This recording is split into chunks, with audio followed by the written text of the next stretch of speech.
ඔබ ඉන්න. ඇවිදින්න බෑද? මේකෙන් පොඩ හිමින් යනවා. අඳුරනවද මා? ඔව් රෝණ වේද මම. එපා අම්මා වඳින්න එපා මට. දුවම් මේ පෞසෙත් එනවා. අම්මට රෝද පුටුවක් ඉල්ලුවද? ඈ? රෝද පුටුවක් ලැබුණොත් කොහොමද?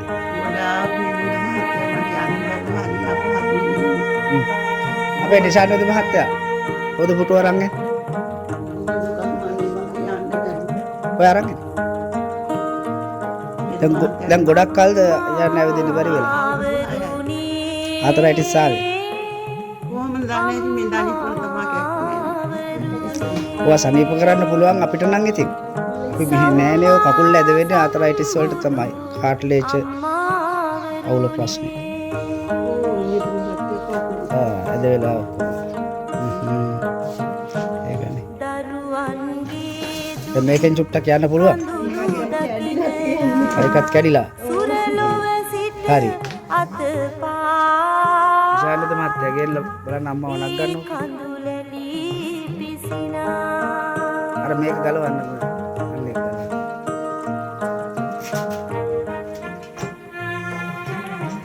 ඉතින් මේ අම්මට මේ රෝද පුටුවක් ඉල්ලුවාම මම අපේ වෙද මහත්තයෝ කීප දෙනෙකුට කිව්වා.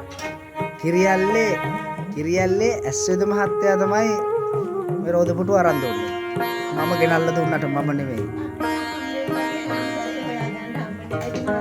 Facebook එකෙන්ද? හරි කමන්නේ.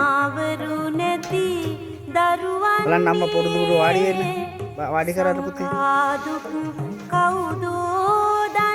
දැන් පොඩ්ඩක් හුලං වදින්න එළියට යන්න පුළුවන් නේ කාමරේට වෙලා ඉන්නේ නැතුව නේද? ඔච්චරයි ඉතුරු වෙන්නේ. කැටයක දාලා කීයක් හරි තියාගත්තොත් බැංකු පොතක දාලා කීයක් හරි ඉතුරු කරගත්තොත් ඒක නැති බැරි වෙලාවක ගන්න. මේවා යනකොට ගෙලියන්න. ඉතින් අපේ කිරියල්ලේ වෙද මහත්තයාගේ ඇදු වැඩු දෙමව්පියන්ට සියලු දෙනාට පින් සිද්ධ වෙන්නේ කියලා ඔන්න දැන් අම්මට එළිය පහලිය හුලං වදින්න යන්න පුළුවන් සතුටුයිද?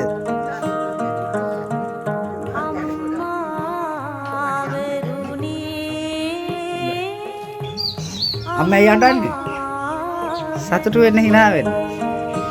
කිරියල්ලේ ඇස් වෙද මහත්තයෙක් ඉන්නවා මගේ බොහොම හිතවත් ප්‍රසාද් ආරියරත්න වෙද මහත්තයා. වෙද මහත්තයා ප්‍රසාද් වෙද මහත්තයා අපි කියන්නේ කිරියල්ලේ ඇස් වෙද මහත්තයා කියලා. ඉතින් එතුමා තමයි මේ රෝද පුටුව අම්මට දුන්නේ. මම රත්නපුරේට බස් එකේ ගිහිල්ලා ඊ ඇවිල්ලා රත්නපුරේ කෑගල්ල නැවතිලා රත්නපුරේට බස් එකේ ගිහිල්ලා අද රත්නපුරේ ඉඳලා බස් එකේ දාගෙන ඕකාවේ මමත් දුප්පත් වෙද මහත්තයානේ. කල්ලි දෙන කෙනෙක් නෙවෙයි. ඉතින් අපේ අම්මට ආරියරත්න ඇස් වෙද මහත්තයාට මොකද්ද කියන්න තියෙන්නේ ප්‍රසාද් වෙද මහත්තයාට?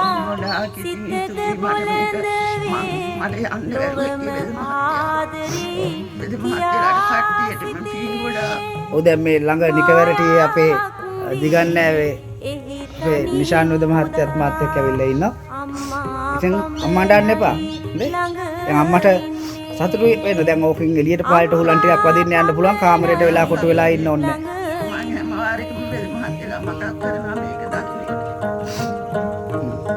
හොඳයි අපේ අම්මට තිරුවන් සරණයි එහෙනම්. අඬන්න එපා.